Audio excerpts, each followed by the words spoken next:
Hi ಎಲ್ಲರಿಗೂ ನಮಸ್ತೆ. Welcome back to my channel. Hope ಎಲ್ಲರೂ ಚೆನ್ನಾಗಿದ್ದೀರಾ ಅಂತ ಭಾವಿಸ್ತಾ, ಇಂದು May 31 full moon special reading ಆಗಿರುತ್ತೆ. ಇಲ್ಲಿ 2 ಡೆಕ್ಸ್‌ನ ಇಟ್ಟಿದ್ದೀನಿ. ಇದು ನಿಮ್ಮ ಎನರ್ಜೀಸ್‌ಗಾಗಿರುತ್ತೆ. ಇದು ನಿಮ್ಮ ಪಾರ್ಟ್ನರ್ ಎನರ್ಜೀಸ್‌ಗಾಗಿರುತ್ತೆ. ಈ ಪವರ್‌ಫುಲ್ ಫುಲ್ ಮೂನ್ ಎನರ್ಜಿ ನಿಮ್ಮ ಲವ್ ಲೈಫ್ ಮತ್ತು ರಿಲೇಶನ್‌ಶಿಪ್ ಮೇಲೆ ಯಾವ ರೀತಿಯ ಪ್ರಭಾವ ಬೀರ್ತಾ ಇದೆ? ನಿಮ್ಮ ಪಾರ್ಟ್ನರ್ ಈಗ ನಿಮ್ಮ ಬಗ್ಗೆ ಏನ್ ಫೀಲ್ ಮಾಡ್ತಾ ಇದ್ದಾರೆ? ಅವರು ನಿಮ್ಮನ್ನು ಮಿಸ್ ಮಾಡ್ತಾ ಇದ್ದಾರಾ? ನಿಮ್ಮ ಕನೆಕ್ಷನ್ ಅಲ್ಲಿ ರಿಯೂನಿಯನ್, ಕಮ್ಯುನಿಕೇಶನ್ ಅಥವಾ ಕಮಿಟ್ಮೆಂಟ್ ಎನರ್ಜಿ ಇದೆಯಾ? ಈ ರೀಡಿಂಗ್ ನಲ್ಲಿ ನಾವು ಫುಲ್ ಮೂನ್ ಎನರ್ಜಿ ಅಡಿಯಲ್ಲಿ ನಿಮ್ಮ ಎನರ್ಜಿ ಮತ್ತು ನಿಮ್ಮ ಪಾರ್ಟ್ನರ್ ಎನರ್ಜಿಯನ್ನು ಎಕ್ಸ್ಪ್ಲೋರ್ ಮಾಡೋಣ. ಸೊ ಕೆಲವರಿಗೆ ಅನ್ಎಕ್ಸ್ಪೆಕ್ಟೆಡ್ ಮೆಸೇಜ್ ಬರ್ಬೋದು, ರೀಕನೆಕ್ಷನ್ ಆಗ್ಬೋದು ಅಥವಾ ಎಮೋಷನಲ್ ರಿಯಲೈಸೇಷನ್ ಎನರ್ಜಿ ಕೂಡ ಕಾಣಿಸ್ಬೋದು. ಮತ್ತೊಬ್ಬರಿಗೆ ಹಿಡನ್ ಫೀಲಿಂಗ್ಸ್ ಇರ್ಬೋದು, ಡಿವೈನ್ ಟೈಮಿಂಗ್ ಇರ್ಬೋದು ಮತ್ತು ಸೋಲ್ಮೇಟ್ ಕನೆಕ್ಷನ್ ಬಗ್ಗೆ ಇಂಪಾರ್ಟೆಂಟ್ ಆಗಿ ಮೆಸೇಜ್ ಕೂಡ ಬರ್ಬೋದು. ನೀವು ಈ ರೀಡಿಂಗ್ ನೋಡ್ತಾ ಇರುವಾಗ ನಿಮ್ಮ ಹೆಸರು ಮತ್ತು ನಿಮ್ಮ ಪಾರ್ಟ್ನರ್ ಹೆಸರನ್ನ ಕಮೆಂಟ್ ಮಾಡಿ. ಈ ಫುಲ್ ಮೂನ್ ಎನರ್ಜಿ ನಿಮಗೆ ರೆಸನೇಟ್ ಆದ್ರೆ ಐ ಕ್ಲೇಮ್ ದಿಸ್ ಎನರ್ಜಿ ಅಂತ ಟೈಪ್ ಮಾಡಿ. ಸೊ ಗಮನಿಸಿ, ಇದು ಒಂದು ಜನರಲ್ ಕಲೆಕ್ಟಿವ್ ರೀಡಿಂಗ್ ಆಗಿರುತ್ತೆ. ಎಲ್ಲರಿಗೂ 100% ರೆಸನೇಟ್ ಆಗಬೇಕು ಅಂತ ಏನಿಲ್ಲ. ನಿಮ್ಮ ಇಂಟ್ಯೂಷನ್ ಮತ್ತು ಇನ್ನರ್ ಗೈಡೆನ್ಸ್ ಅನ್ನು ಯಾವಾಗಲೂ ಟ್ರಸ್ಟ್ ಮಾಡಿ. ಈಗ ಮನಸ್ಸನ್ನು ಕಾಮ್ ಆಗಿ ಇಟ್ಕೊಂಡು ನಿಮ್ಮ ಪಾರ್ಟ್ನರ್ ಅನ್ನು ನೆನಪಿಸ್ಕೊಳ್ಳಿ ಮತ್ತು ಫುಲ್ ಮೂನ್ ನಿಮಗಾಗಿ ಯಾವ ಡಿವೈನ್ ಮೆಸೇಜ್ ತರ್ತಾ ಇದೆ ಅಂತ ನಾವು ನೋಡೋಣ. ಸೊ ನಿಮಗೆ ರೆಸನೇಟ್ ಆದ್ರೆ ನೀವು ಎಸ್ ಅಂತ ಟೈಪ್ ಮಾಡಿ ಅನ್ನೋ ಅದನ್ನ ಮರಿಬೇಡಿ.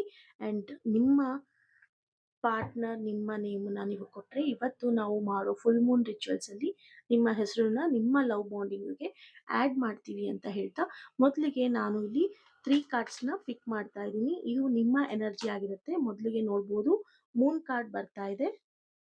ಸೊ ಇದು ನಿಮ್ಮ ಎನರ್ಜಿ ಆಗಿರುತ್ತೆ. ಕನ್ಫ್ಯೂಸ್ ಆಗಬೇಡಿ. Knight of wands. ಸೊ ಅದಕ್ಕೆ ನಾನು ಡಿಫ್ರೆಂಟ್ ಡೆಕ್ಸ್ನ ಯೂಸ್ ಮಾಡ್ತಾ ಇದ್ದೀನಿ. ಸೊ ಪೇಜ್ ಆಫ್ ಪೆಂಟಿಕಲ್ಸ್, ಇದು 3 ಕಾರ್ಡ್ಸು ನಿಮ್ಮ ಎನರ್ಜಿಗಾಗಿ ಬಂದಿದೆ. And let me pick for your partner energy.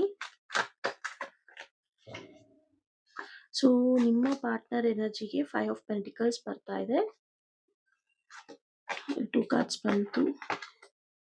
Page of wands ಬಂದಿದೆ. And the last card queen of swords ಬಂದಿದೆ. So let's start the reading. So ಇವಾಗ calm ಆಗಿ ನೀವು ಇದ್ದೀರಾ, ನಿಮ್ಮ ಪಾರ್ಟ್ನರ್ ನೇಮ್ ನಿಮ್ಮ ನೇಮ್ ಹೇಳ್ಕೊಂಡಿದ್ದೀರಾ ಅಂತ ಭಾವಿಸ್ತಾ, ಮೊದಲಿಗೆ ಇಲ್ಲಿ ಕಾರ್ಡ್ಸ್ ನೀವು ನೋಡಿದ್ದೀರಾ, 3 ಕಾರ್ಡ್ಸ್ ಬಂದಿದೆ. ಅದು ನಿಮ್ಮ ಎನರ್ಜಿ ಆಗಿರುತ್ತೆ. ಈ 3 ಕಾರ್ಡ್ಸ್ ನಿಮ್ಮ ಪಾರ್ಟ್ನರ್ ಎನರ್ಜಿ ಆಗಿರುತ್ತೆ. Your energy versus partner energy ನಾವು ನೋಡಿದಾಗ ಈ ಫುಲ್ ಮೂನ್ ಎನರ್ಜಿನಲ್ಲಿ ನಿಮ್ಮಿಬ್ಬರ ನಡುವೆ ತುಂಬಾ ಇಂಟ್ರೆಸ್ಟಿಂಗ್ ಶಿಫ್ಟ್ ಕಾಣಿಸ್ತಾ ಇದೆ. ಹೊರಗೆ ಸೈಲೆನ್ಸ್ ಅಥವಾ ಡಿಸ್ಟೆನ್ಸ್ ಇದ್ರೂ ಕೂಡ ಒಳಗೆ ಎಮೋಷನ್ಸ್ ಮತ್ತು ಥಾಟ್ಸ್ ತುಂಬಾ ಆಕ್ಟಿವ್ ಆಗಿದೆ ಅಂತ ಗೊತ್ತಾಗ್ತಾ ಇದೆ. ಸೊ ನಿಮ್ಮ ಎನರ್ಜಿನ ನಾವು ಇಲ್ಲಿ ನೋಡ್ತಾ ಇದ್ರೆ, ಮೊದಲಿಗೆ ಮೂನ್ ಕಾರ್ಡ್ ಬಂದಿದೆ, ನೈಟ್ ಆಫ್ ವಾಂಡ್ಸ್ ಬಂದಿದೆ, ಪೇಜ್ ಆಫ್ ಪೆಂಟಿಕಲ್ಸ್ ಬಂದಿದೆ. ನಿಮ್ಮ ಎನರ್ಜಿ ನೋಡಿದಾಗ ಮೊದಲಿಗೆ ಕನ್ಫ್ಯೂಷನ್ ಮತ್ತು ಅನ್ಸರ್ಟನಿಟಿ ಕಾಣಿಸ್ತಾ ಇದೆ. ನೀವು ಈ ಕನೆಕ್ಷನ್ ಬಗ್ಗೆ ತುಂಬಾ ಯೋಚಿಸ್ತಾ ಇದ್ದೀರಾ. ಪಾರ್ಟ್ನರ್ ಏನ್ ಯೋಚಿಸ್ತಾ ಇದ್ದಾರೆ, ಅವರು ಮರಳಿ ಬರ್ತಾರಾ, ಮುಂದೇನು ಆಗುತ್ತದೆ ಎಂಬ ಪ್ರಶ್ನೆಗಳು ಮನಸ್ಸಲ್ಲಿ ತುಂಬಾ ಓಡಾಡ್ತಾ ಇದೆ ನಿಮ್ಗೆ. ಆದ್ರೆ ಇದೇ ಸಮಯದಲ್ಲಿ ನಿಮ್ಮೊಳಗೆ ಆಕ್ಷನ್ ಎನರ್ಜಿ ಕೂಡ ಹೆಚ್ಚಾಗಿದೆ. ಕಾಯ್ತಾ ಕೂರ್ಬೇಕಾ ಅಥವಾ ಮುಂದಕ್ಕೆ ಮೂವ್ ಆಗ್ಬೇಕಾ ಎಂಬ 2 ಎನರ್ಜೀಸ್ ನಡುವೆ ನೀವು ಸಿಲುಕಿಕೊಂಡಿದ್ದೀರಾ ಅನ್ನೋದು ಗೊತ್ತಾಗ್ತಾ ಇದೆ. ಸೊ ನಿಮಗೂ ಅದೇ ತರ ಅನಿಸ್ತಾ ಇದೆ, ರೆಸನೇಟ್ ಆಗ್ತಾ ಇದ್ರೆ ಎಸ್ ಅಂತ ಟೈಪ್ ಮಾಡಿ. ಕೆಲವೊಮ್ಮೆ ಪಾರ್ಟ್ನರ್ ಜೊತೆ ರೀಕನೆಕ್ಟ್ ಆಗ್ಬೇಕು ಅನಿಸ್ತಾ ಇರುತ್ತೆ. ಮತ್ತೊಮ್ಮೆ ಸೆಲ್ಫ್ ರೆಸ್ಪೆಕ್ಟ್ ಕಾಪಾಡ್ಕೊಳ್ಬೇಕು ಅಂತಾನು ನಿಮ್ಗೆ ಅನಿಸ್ತಾ ಇದೆ. ಸೊ ಇವೆರಡು ನಿಮಗೆ ತುಂಬಾನೇ ಕಾಡ್ತಾ ಇರುವಂತ ಯೋಚನೆಗಳಾಗಿರುತ್ತೆ. ಈ ಫುಲ್ ಮೂನ್ ನಂತರ ನೀವು ರಿಲೇಶನ್ಶಿಪ್ ಬಗ್ಗೆ ಹೆಚ್ಚು ಪ್ರಾಕ್ಟಿಕಲ್ ಆಗಿ ಯೋಚಿಸಲು ಪ್ರಾರಂಭಿಸ್ತೀರಾ ಅನ್ನೋದು ಗೊತ್ತಾಗ್ತಾ ಇದೆ. ಸೊ ಎಮೋಷನಲ್ ಅಟ್ಯಾಚ್ಮೆಂಟ್ ಇದ್ರೂ ಕೂಡ ನನಗೆ ಫ್ಯೂಚರ್ನಲ್ಲಿ ಏನ್ ಬೇಕು ಎಂಬ ಕ್ಲಾರಿಟಿ ನಿಧಾನವಾಗಿ ಬರುತ್ತೆ ಅನ್ನೋದು ಇಲ್ಲಿ ನಮಗೆ ನಿಮ್ಮ ಎನರ್ಜಿಯಲ್ಲಿ ಗೊತ್ತಾಗ್ತಾ ಇದೆ. ಸೊ ಇದು ನಿಮ್ಮ ಪಾರ್ಟ್ನರ್ ಎನರ್ಜಿ ಆಗಿರುತ್ತೆ. ನಿಮ್ಮ ಪಾರ್ಟ್ನರ್ ಎನರ್ಜಿ ನೋಡಿದಾಗ ಅವರು ಈಗ ಎಮೋಷನಲ್ ಐಸೋಲೇಷನ್ ನಲ್ಲಿ ಇದ್ದಂತೆ ಕಾಣಿಸ್ತಾ ಇದೆ. ಸೊ ಅವರಿಗೆ ಯಾವುದೋ ಒಂದು ತುಂಬಾನೇ ಭಾವನಾತ್ಮಕದಲ್ಲಿ ಅವರು ತಮ್ಮನ್ನೇ ಅವರು ಒಂದು ಕವಚದಲ್ಲಿ ಕೂತಿರೋ ತರ ಇದೆ. ಯಾರನ್ನೂ ಹೊರಗಡೆ ಬಿಟ್ಕೊಳ್ತಾ ಇಲ್ಲ. ಹೊರಗೆ ಸ್ಟ್ರಾಂಗ್ ಆಗಿ ಕಾಣಿಸ್ಕೊಳ್ಳಲು ಪ್ರಯತ್ನಿಸ್ತಾ ಇದ್ದಾರೆ. ಆದ್ರೆ ಒಳಗೆ ಲೋನ್ಲಿನೆಸ್ ಇರ್ಬೋದು ಅಥವಾ ರಿಗ್ರೆಟ್ ಎನರ್ಜಿ ಇರ್ಬೋದು. ನಿಮ್ಮ ಅಬ್ಸೆನ್ಸ್ ಅವರು ಫೀಲ್ ಮಾಡ್ತಾ ಇರುವ ಸಾಧ್ಯತೆ ಹೆಚ್ಚಾಗಿ ಕಾಣಿಸ್ತಿದೆ. ಆದ್ರೆ ಇಂಟ್ರೆಸ್ಟಿಂಗ್ ಆಗಿ ಅವರೊಳಗೆ ಹೊಸ ಕಮ್ಯುನಿಕೇಶನ್ ಎನರ್ಜಿ ಕೂಡ ಆಕ್ಟಿವೇಟ್ ಆಗ್ತಾ ಇದೆ. ಸೊ ಅವರು ನಿಮ್ಮ ಬಗ್ಗೆ ಕ್ಯೂರಿಯಸ್ ಆಗಿದ್ದಾರೆ. ನಿಮ್ಮ ಲೈಫ್‌ನಲ್ಲಿ ಏನ್ ನಡೀತಾ ಇದೆ? ನೀವು ಇನ್ನೂ ಅವರ ಬಗ್ಗೆ ಯೋಚಿಸ್ತಾ ಇದ್ದೀರಾ? ಎಂಬ ಪ್ರಶ್ನೆಗಳು ಕೂಡ ಅವರ ಮೈಂಡ್‌ನಲ್ಲಿ ಬರ್ತಾ ಇದೆ. ಸೊ ಆದ್ರೂ ಇಲ್ಲಿ ನಾವು ಗಮನಿಸ್ತಾ ಇದ್ರೆ ಅವರು ಎಮೋಷನ್ಸ್‌ಗಿಂತ ಲಾಜಿಕ್ ಆಗಿ ಹೆಚ್ಚು ಇಂಪಾರ್ಟೆನ್ಸ್ ಕೊಡಲು ಪ್ರಯತ್ನಿಸ್ತಾ ಇದ್ದಾರೆ ಅನ್ನೋದು ಗೊತ್ತಾಗ್ತಾ ಇದೆ. ಅವರ ಹಾರ್ಟ್ ಏನೋ ಹೇಳ್ತಾ ಇದೆ. ಆದ್ರೆ ಮೈಂಡ್ ಬೇರೆ ಡೈರೆಕ್ಷನ್‌ನಲ್ಲಿ ಕಂಟ್ರೋಲ್ ಮಾಡೋದಕ್ಕೆ ಪ್ರಯತ್ನಿಸ್ತಾ ಇದೆ. ಅದಕ್ಕೆ ನೋ ಕಾಂಟಾಕ್ಟ್ ಅಥವಾ ಕೋಲ್ಡ್ ಬಿಹೇವಿಯರ್ ಕೂಡ ಕಾರಣ ಆಗಿರ್ಬೋದು. ಯಾರೆಲ್ಲ ನೋ ಕಾಂಟಾಕ್ಟ್ ಅಲ್ಲಿದ್ದೀರಾ, ಇಲ್ಲ ಜೊತೆಲೇ ಇದ್ರೂನು ಸೈಲೆನ್ಸ್‌ನ ಅನುಭವಿಸ್ತಾ ಇದ್ದೀರಾ, ಏನು ಗ್ರೋತ್ ನೋಡ್ತಾ ಇಲ್ವೋ, ಈ ತರ ಒಂದು ಯೋಚನೆಗಳು ಖಂಡಿತ ನಿಮ್ಮ ಪಾರ್ಟ್ನರ್ ಅಲ್ಲಿ ಕಾಣಿಸ್ತಾ ಇದೆ. ಆದ್ರಿಂದ ಆ ಎನರ್ಜಿ ಇಲ್ಲಿ ಕ್ಯಾರಿ ಫಾರ್ವರ್ಡ್ ಆಗ್ತಾ ಇದೆ.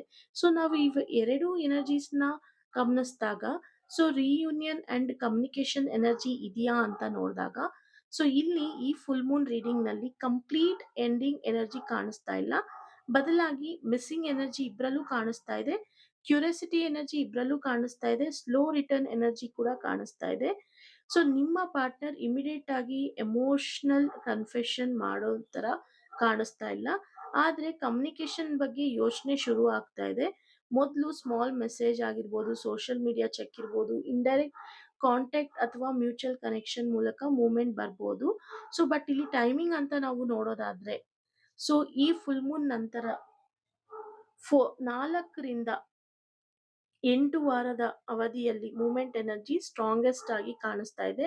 ವಿಶೇಷವಾಗಿ ಜೂನ್ ಮತ್ತು ಜುಲೈ ಪೀರಿಯಡ್‌ನಲ್ಲಿ ಕಮ್ಯುನಿಕೇಷನ್ ಅಥವಾ ಅನ್‌ಎಕ್ಸ್‌ಪೆಕ್ಟೆಡ್ ಇಂಟರಾಕ್ಷನ್ ಚಾನ್ಸಸ್ ಹೆಚ್ಚಾಗಿದೆ ಅಂತ ಹೇಳ್ಬೋದು. ಸೊ ನಿಮ್ಮಿಬ್ರಲ್ಲಿ ನೋಡೋದಾದ್ರೆ, ನಿಮಗೆ ಈ ಫುಲ್ ಮೂನಿನ ಡಿವೈನ್ ಮೆಸೇಜ್ ಅಂತ ಹೇಳೋದಾದ್ರೆ, ಫಿಯರ್ ಮತ್ತು ಕನ್ಫ್ಯೂಷನ್ ಬಿಟ್ಟು ಕ್ಲಾರಿಟಿ ಕಡೆ ಹೋಗಿ. ನಿಮ್ಮ ಪಾರ್ಟ್ನರ್ ಈಗ ಎಮೋಷನ್ ಸಪ್ರೆಸ್ ಮಾಡ್ತಾ ಇದ್ದಾರೆ. ಕನೆಕ್ಷನ್ ಸಂಪೂರ್ಣವಾಗಿ ಮುಗ್ದಿಲ್ಲ. ಪೇಷನ್ಸ್ ಮತ್ತು ಸೆಲ್ಫ್ ಗ್ರೋತ್ ಈ ಸಮಯದಲ್ಲಿ ತುಂಬಾನೇ ಮುಖ್ಯ ಆಗುತ್ತೆ. ನೀವು ನಿಮ್ಮ ಎನರ್ಜಿ ಬ್ಯಾಲೆನ್ಸ್ ಮಾಡಿದಷ್ಟು ರಿಲೇಶನ್‌ಶಿಪ್‌ನಲ್ಲಿ ಮೂವ್ಮೆಂಟ್ ಬರಲು ಅವಕಾಶ ಹೆಚ್ಚಾಗುತ್ತೆ. ಸೊ ಓವರ್ ಆಲ್ ಎನರ್ಜಿ ಅಂತ ನಾವು ನೋಡೋದಾದ್ರೆ, ಅಟ್ರಾಕ್ಷನ್ ಇದೆಯಾ? ಖಂಡಿತ ಸ್ಟ್ರಾಂಗ್ ಆಗಿದೆ. ಕಮ್ಯುನಿಕೇಷನ್ ಆಗುತ್ತಾ? ಪಾಸಿಬಿಲಿಟಿ ಇದೆ. ರಿಯೂನಿಯನ್ ಖಂಡಿತ ಪಾಸಿಟಿವ್ ಆಗಿರಿ, ಬಟ್ ಸ್ಲೋ ಆಗಿದೆ. ಬಟ್ ಖಂಡಿತ ರಿಯೂನಿಯನ್ ಆಗುತ್ತೆ. ಸೊ ಟೈಮಿಂಗ್ ನೋಡೋದಾದ್ರೆ 4 ಟು 8 ವೀಕ್ಸ್ ಪೊಟೆನ್ಷಿಯಲ್ ಮೂವ್ಮೆಂಟ್ಸ್ ಇದೆ.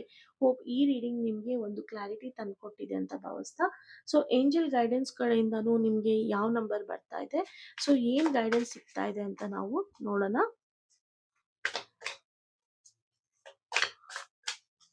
Okay, give the message. 1441 ಅಂತ ಬರ್ತಾ ಇದೆ. ನಿಮ್ಮ ಲೈಫ್ ಗೋಲ್ ಆಗಿರ್ಬೋದು, ಸೆನ್ಸ್ ಆಫ್ ಸೆಲ್ಫ್ ಇರ್ಬೋದು, ಹಾನೆಸ್ಟಿ ಇರ್ಬೋದು, ಇಂಪಾರ್ಟೆಂಟ್ ಯಾವುದಾದ್ರೂ ಪ್ರಾಜೆಕ್ಟ್ ಇಲ್ಲ ಯಾವ್ದ್ರದ್ದಾದ್ರೂ ಫೋಕಸ್ ಮಾಡ್ತಾ ಇರ್ಬೋದು ನಿಮ್ಮ ಮೈಂಡ್. ಖಂಡಿತ ಪ್ರಾಕ್ಟೀಸ್ ಮಾಡಿ, ಅದ್ರ ಕಡೆ ಗಮನ ಕೊಡಿ. ಖಂಡಿತ ಪ್ರಿಯಾರಿಟಿಯಲ್ಲಿ ಇಟ್ಕೊಳ್ಳಿ, ಸಕ್ಸಸ್ ಆಗೇ ಆಗ್ತೀರಾ. One more card I am picking. 1111 ಅಂತ ಬರ್ತಾ ಇದೆ. Wish come true. ನೀವು ಏನೆಲ್ಲ ಕನ್ಸ್ ಕಂಡಿದ್ದೀರಾ, ಏನೆಲ್ಲ ಆಸೆ ಪಟ್ಟಿದ್ದೀರಾ, ಸೊ ಯಾವ್ದ್ರ ಬಗ್ಗೆ ನೀವು ತುಂಬಾ ಪೇಷನ್ಸ್ ಆಗಿ ನೀವು ಫೋಕಸ್ ಮಾಡ್ತಾ ಇದ್ದೀರಾ, ಮ್ಯಾನಿಫೆಸ್ಟ್ ಮಾಡ್ತಾ ಇದ್ದೀರಾ, ಖಂಡಿತ ನಿಮಗೆ ಆ ವಿಶ್ ಸಕ್ಸಸ್ ಆಗುತ್ತೆ. ನಿಮ್ಮ ವಿಶ್ ಕಮ್ ಟ್ರೂ ಆಗುತ್ತೆ ಅಂತ ಹೇಳ್ತಾ ಈ ರೀಡಿಂಗ್‌ನ ಇಲ್ಲಿಗೆ ಎಂಡ್ ಮಾಡ್ತಾ ಇದ್ದೀನಿ. ಸೊ ಯಾರಿಗೆಲ್ಲ ಪರ್ಸನಲ್ ರೀಡಿಂಗ್ ಬೇಕೋ ದಯವಿಟ್ಟು ನೀವು ನನ್ನ ವಾಟ್ಸಪ್ ನಂಬರ್‌ಗೆ ಕಾಂಟ್ಯಾಕ್ಟ್ ಮಾಡಿ. ಆ್ಯಂಡ್ ವಾಟ್ಸಪ್ ನಂಬರ್ ಇಸ್ 8867550218 ಆಗಿರುತ್ತೆ. ಇಲ್ಲೂ ಕೂಡ ಡಿಸ್‌ಪ್ಲೇ ಆಗಿರುತ್ತೆ. ಆ್ಯಂಡ್ ಡಿಸ್ಕ್ರಿಪ್ಷನಲ್ಲಿ ನೀವು ನೋಡ್ಬೋದು, ನನ್ನ ವಾಟ್ಸಪ್ ಕಮ್ಯುನಿಟಿ ಲಿಂಕ್‌ನ ಶೇರ್ ಮಾಡಿರ್ತೀನಿ. ನೀವು ಆ ಲಿಂಕಲ್ಲಿ ಸಬ್ಸ್ಕ್ರೈಬ್ ಆದ್ರೆ ಖಂಡಿತ ನಿಮ್ಗೆ ನಮ್ಮ ಕಡೆಯಿಂದ ಡೈಲಿ ರೆಮಿಡೀಸ್ ಬರ್ತಾ ಇರುತ್ತೆ. ನಿಮಗೆ ಯೂಸ್ ಆಗುವಂಥ ರೆಮಿಡೀಸ್, ವೆಲ್ತ್ ಆಗಿರ್ಬೋದು, ಮನಿ ಮ್ಯಾನಿಫೆಸ್ಟೇಷನ್ಸ್ ಆಗಿರ್ಬೋದು, ಇಲ್ಲ ನಿಮ್ಮ ನೋ ಕಾಂಟ್ಯಾಕ್ಟ್ ಸಿಚುಯೇಷನ್‌ಗೆ ಟಿಪ್ಸ್ ಆಗಿರ್ಬೋದು, ಯಾವುದಾದ್ರೂ ರೆಮಿಡೀಸ್ ಸಿಗ್ತಾನೆ ಇರುತ್ತೆ. So it is a free community channel. Use ಮಾಡ್ಕೊಳ್ಳಿ. Thank you so much. See you in the next video.